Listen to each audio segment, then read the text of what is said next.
एक मुलाकात ऐसी शख्सियतों के साथ जिन्होंने दिया है अपने जीवन को एक नया मुकाम। रूबरू कराएंगे ऐसी कुछ हस्तियों के साथ एक खास शख्सियत के साथ मुलाकात। जयदेव पटेल के साथ नंबर 1 इंडिया। नमस्कार व्यूअर्स, मैं जयदेव पटेल और आप देख रहे हैं नंबर 1 इंडिया न्यूज। आपका एक बार फिर स्वागत है एक खास शख्सियत के साथ मुलाकात प्रोग्राम में। आज हम बात करेंगे जम्मू कश्मीर में लगातार बढ़ रहे आतंकी घटनाओं के पीछे क्या कुछ वजह है और क्या इसको लेकर स्थानीय जो लोग हैं उनका सपोर्ट लेने की जरूरत है, और इसी के साथ साथ जो स्थानीय जो कहीं के लीडर्स हैं क्या उनको साथ में लेने की कितनी कुछ आवश्यकता है। इन्हीं तमाम मुद्दों पर बात करने के लिए हमारे साथ खास मेहमान है defence expert retired lieutenant general Rajendra Singh. Rajendra Singh ji, आपको बहुत बहुत स्वागत आज हमारे प्रोग्राम में। Thank you ji. राजेंद्र सिंह जी, आपसे मेरा पहला सवाल है कि जम्मू कश्मीर में लगातार जो आतंकी गतिविधियां जो बढ़ रही है, खासकर जम्मू की अगर हम बात करते हैं तो पहले हम घाटी में देखते थे, लेकिन अब जम्मू में जो जिस तरीके से बढ़ रही है आतंकी गतिविधियां, क्या आपको लगता है इसमें कहीं ना कहीं जो लोकल जो लोग हैं उनका कहीं का सपोर्ट मिल रहा है आतंकवादियों को? देखिए, जहां तक जम्मू एंड कश्मीर के हालात की बात है तो पिछले कई सालों से जम्मू एंड कश्मीर के अंदर हालात अच्छे हुए। अच्छे इसलिए हुए हैं कि पहले के मुताबिक और पहले के बनिस्बत अभी के हालात में हर चीज में कमी आई। आपके number of terrorist incidents, number of people killed, number of infiltration bids spoiled, ये सब चीजों में कमी आई। जैसा कि आपको शायद मालूम होगा कि जम्मू एंड कश्मीर के अंदर दो बड़े हिस्से हैं। अगर आप प्रेजेंट जम्मू एंड कश्मीर की यूनियन टेरिटरी की बात करें जी, वो दो हिस्से ये हैं कि एक तो नॉर्थ ऑफ पीक पंजाल है, एक साउथ ऑफ पीक पंजाल है। नॉर्थ ऑफ पीक पंजाल में आपकी लाइन ऑफ कंट्रोल जो हिली इलाके में है, इसके साथ साथ बहुत बड़ा वैली का इलाका है, और जिसके अंदर कश्मीर वैली और बहुत सारा प्लेन्स का इलाका है जहां लेक्स भी हैं और कुछ नदियां भी बहती हैं। तो उस जगह हर वक्त हमारी टेररिज्म के इंसिडेंट्स ज्यादा रहे, हर वक्त, शुरू में भी और शायद अभी भी। लेकिन अभी पिछले 1-2 महीने से चंद एक बातें जो आई हैं उभर कर, उन बातों में प्राइम बात यह है कि साउथ ऑफ पीर पंजाल में जहां इंसिडेंट्स पहले कम होते थे अभी वो बढ़ने लग गए। अभी अगर आप जम्मू एंड कश्मीर की बात करें तो 4-5 चीजें बिल्कुल सामने आती हैं। सबसे पहले तो infiltration north of Pir Panjal में बहुत कम हुआ है। इसके कारण है 2-3 कि एक तो नॉर्थ ऑफ पीर पंजाल में जबरदस्त फेंस लगी हुई है, उनकी एलसी के ऊपर डिप्लॉयमेंट बड़ी अच्छी है, और वहां जो है वैली के अंदर सिक्योरिटी फोर्सेस का थोड़ी पकड़ जो है वो ज्यादा अच्छी है। इसके साथ साथ वहां के लोकल पॉपुलेशन के अंदर भी ये अवेयरनेस आई है कि अगर आप ज्यादा मदद करेंगे ये मिलिटेंट्स की तो नुकसान आप ही को होगा, आपको होगा, आपके बच्चों को होगा, आपकी पढ़ाइयां कम होंगी, आपको नौकरियां कम मिलेगी। ये सब एहसास उनको आ गया शायद जी। और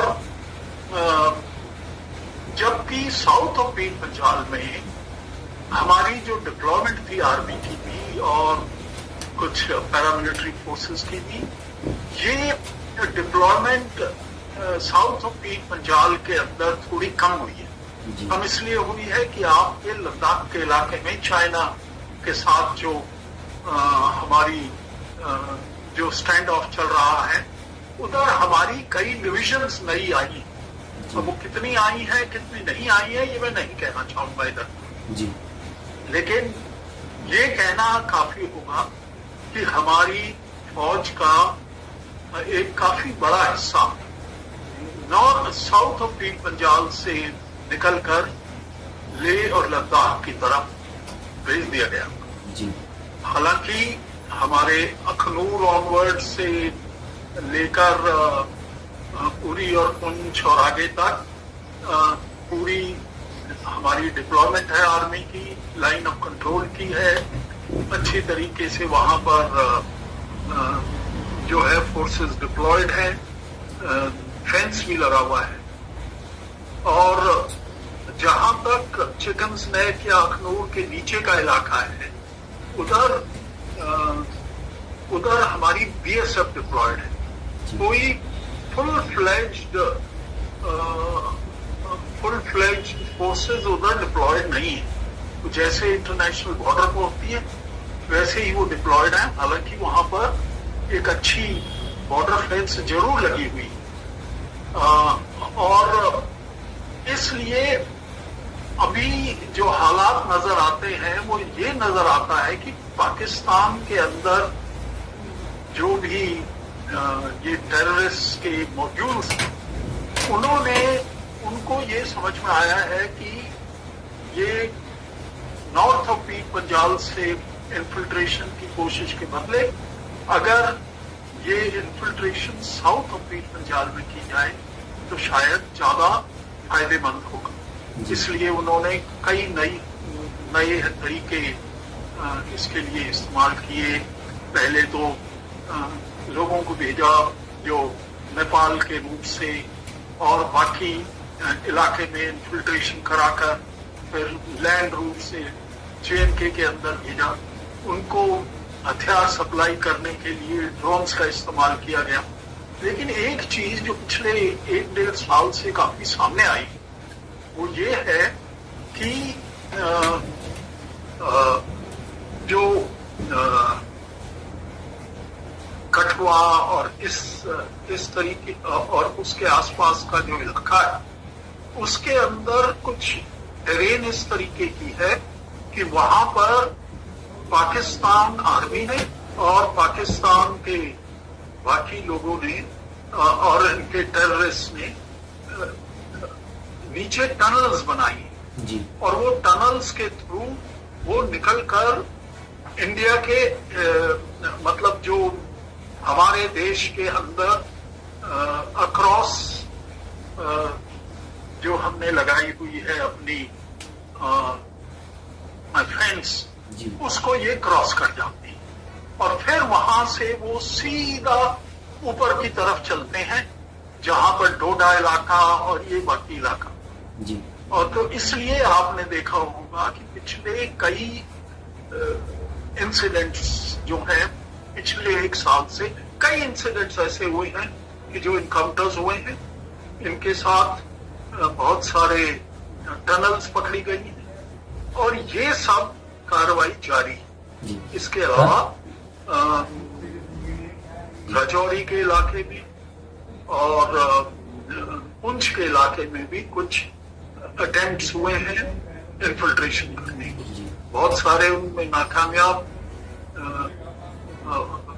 ये हमने कर दिए लेकिन कुछ सक्सेसफुल भी रहे। पर अभी जो एक नई चीज आई है वो ये है कि साउथ ऑफ पीर पंजाल के इलाके में बहुत सारे इंसिडेंट्स आजकल होने लगे हैं जो कि बिना लोकल पॉपुलेशन की सपोर्ट के नहीं हो सकते। जैसा कि आपको मालूम है कि साउथ ऑफ पीर पंजाल में हमारी जो डेमोग्राफिक वो है उसमें लार्ज नंबर ऑफ गुज्जर्स हैं, हमारे ये डोगराज हैं, हिंदूज हैं, मुस्लिम्स भी हैं, काफी हैं मुस्लिम। और ये सब इनका खासतौर पे गुज्जर्स और बाकी लोगों का जो जहां तक टेररिज्म को मदद करने की बात की पहले कम थी, पर अभी लगता है कि ये टेररिस्ट ने वहां पर अपना कुछ आतंक का माहौल सा बना दिया है। राजेश जी, मैं आपके पास थोड़ा सा और आगे लेकर के जाता हूँ कि क्या जम्मू में जिस तरीके से आतंकी गतिविधियां बढ़ी हैं पिछले 1 महीने की अगर हम बात करते हैं तो क्या हमको कुछ न कुछ जो रणनीति है वो बदलने की जरूरत है? और आप जम्मू कश्मीर को बहुत अच्छे से जानते भी हैं, तो जम्मू कश्मीर की जो ज्योग्राफी है वो घाटी से कितनी अलग है, खासकर जम्मू की अगर हम बात करें तो? देखिए, ये इनका लिंक घाटी से कोई खास नहीं है। अभी जो है पीर पंजाल रेंजेस हैं इसके बीच में, लेकिन अभी जो एक्शंस हो रहे हैं वो ये हो रहे हैं कि वो चाहते हैं कि वो इस इलाके को भी थोड़ा सा ज्यादा एक्टिव करना चाहते हैं। पाकिस्तान में जो बेस्ड है टेररिस्ट, और पाकिस्तान में आईएसआई और बाकी लोग जो टेररिज्म को कंट्रोल करते हैं, उनका मकसद ये है कि साउथ ऑफ पीर पंजाल को भी एनर्जाइज किया। ये डोडा के इलाके में किश्तवाड़, डोडा और अभी जो है बहुत सारे इलाके जो राजौरी के पीछे, ये सब इलाकों को दोबारा एक्टिवेट किया। और इसके लिए इनको एक माहौल अभी बना बनाया मिल गया है। बना बनाया इसलिए कि फौज की इधर तादाद कम है और जो इसको ठीक करने की जरूरत है। जहां तक हमारी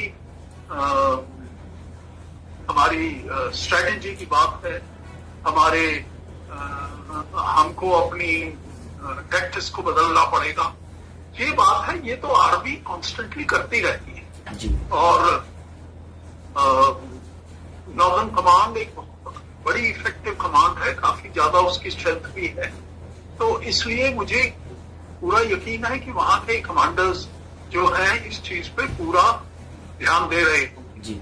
इसके साथ साथ मैं ये भी बताना चाहता हूं कि जम्मू एंड कश्मीर के अंदर एक बहुत जबरदस्त यूनिफाइड कमांड का सिस्टम है, और उस सिस्टम के अंदर सारे पैरामिलिट्री फोर्सेस, आर्मी, पुलिस, ये सब उसका हिस्सा है।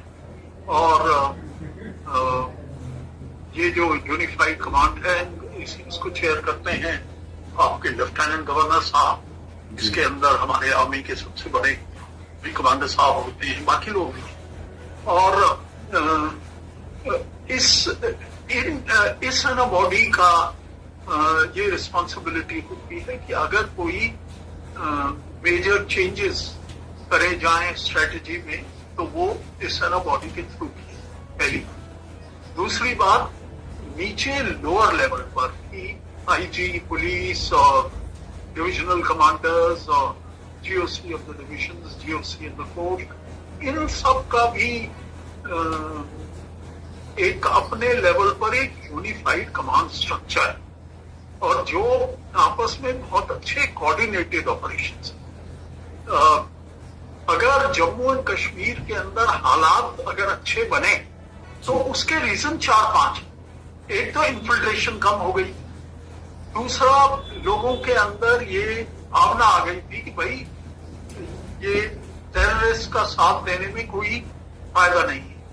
तीसरी चीज ये है कि इफेक्टिवनेस ऑफ पुलिस अच्छी हो गई। हमारा इंटेलिजेंस का जो तामझाम है ये एक बहुत इफेक्टिव तरीके से काम कर रहा है, और ये सब चीजें की वजह से हम एक अच्छी ग्रिप जो है हासिल कर पाए। जहां तक वैली की बात है, जहां तक दूसरे जगह की बात है साउथ ऑफ पीर पंजाल, वहां पर 2-3 चीजें जो है हमको अभी देखनी होंगी। सबसे पहले तो वहां पे ट्रुप डेंसिटीज को बढ़ाना होगा। वहां पे बहुत सारी हमारी आरआर राष्ट्रीय राइफल की बटालियंस थी जो वहां से अभी हट चुकी है, और उसको दोबारा रिस्टोर करना पड़ेगा। आरआर बटालियंस को डिप्लॉय करने का फायदा एक सबसे ज्यादा ये होता है कि वो उसी जगह पे रहती है, सिर्फ ट्रुप्स बदलते रहते हैं, लेकिन उसी जगह पे रहने से उनका इंटेलिजेंस का महकमा, उनका लोकल पॉपुलेशन से मिलाप, और ये सब अच्छा हो जाता है। राजेश सिंह जी, आपसे मेरा ख्याल है अभी जो नई स्ट्रेटेजी बनेगी या अभी जो चेंजेस आएंगे उसके अंदर इन सब चीजों का ख्याल जरूर रखा जाए। राजेश सिंह जी, आपसे मेरा एक आखिरी सवाल है कि जब भी हम देखते हैं कि जम्मू कश्मीर में किसी भी तरह की आतंक गतिविधि जब बढ़ती है, फिर ऐसा कुछ इंसिडेंट सामने आते हैं, तो इस कंडीशन में राजनीति भी कहीं ना कहीं शुरू हो जाती है।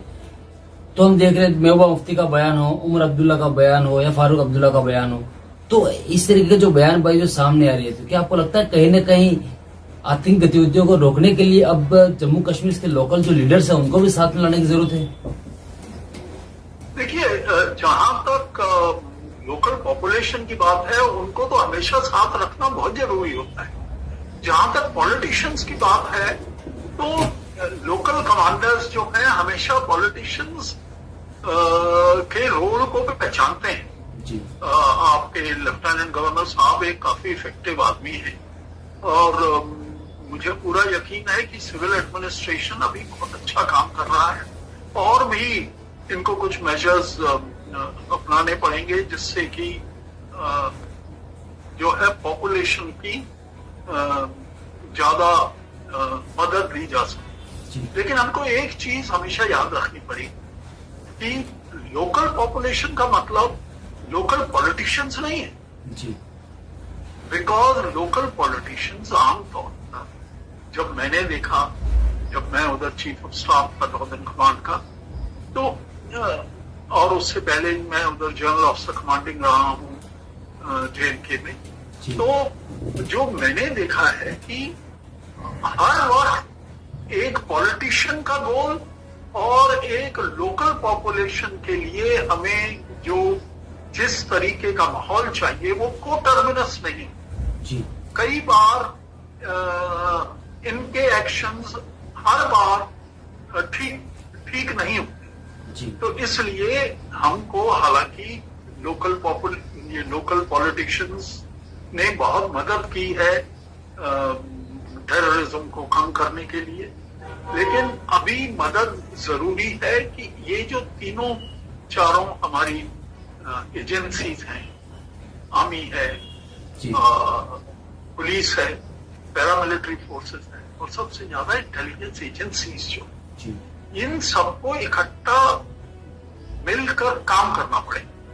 और इसके साथ साथ लोकल पॉपुलेशन जो है वो सबसे ज्यादा जरूरी है। उस लोकल पॉपुलेशन में हमको पुलिस की मदद चाहिए कि बहुत जबरदस्त जी। अभी देखिए कई जो है न्यूज आई है कि DSP को पकड़ा गया है, कि जो ये इस तरीके के इंसिडेंट 2-3 हर वक्त होते रहते हैं, पर उससे कोई खास फर्क नहीं पड़ने वाला। ओवरऑल JNK पुलिस एक काफी इफेक्टिव पुलिस बन रही है। कोई 15-20 साल पहले JNK पुलिस इतनी ज्यादा इफेक्टिव नहीं थी जी। अभी एक बहुत अच्छी गुड पुलिस फोर्स ये कही जा सकती है और मुझे पूरा यकीन है कि वो इस पूरे माहौल को ठीक करने में बहुत ज्यादा योगदान देंगे। इसके अलावा जहां तक सिविल पॉपुलेशन की बारी है, तो हमको जो हमारे नंबरदार्स हैं, जो हमारी, और हमने उधर कई नई चीजें शुरू की थी, SPOs लगाए थे और जिससे कि विलेज डिफेंस जो है वो अच्छा बनता है। मुझे पूरा यकीन है अभी भी उस सिस्टम को अगर वो थोड़ा कमजोर किया है तो अभी वो दोबारा रिवाइव करने की जरूरत होगी। इसके साथ साथ इंटेलिजेंस एजेंसीज के साथ इलेक्ट्रॉनिक इंटेलिजेंस, और ये सब मिलकर ही हमको यहाँ की सिचुएशन को ठीक करना हो। आखिर में एक चीज मैं जरूर बताना चाहूँ कि ये वाला जो हालात हैं अभी वो इतने खराब नहीं है।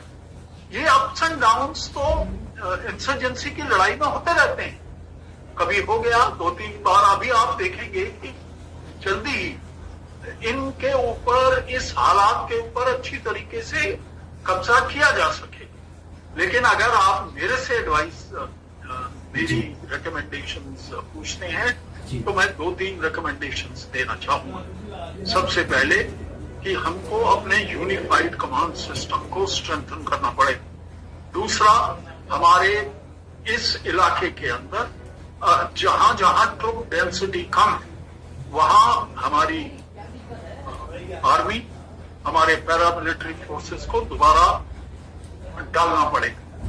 तीसरा, हमको फोकस ज्यादा करना है इन्फिल्ट्रेशन को रोकना और इन लोगों का इन्फ्लुएंस ओवर लोकल पॉपुलेशन को कम करना है।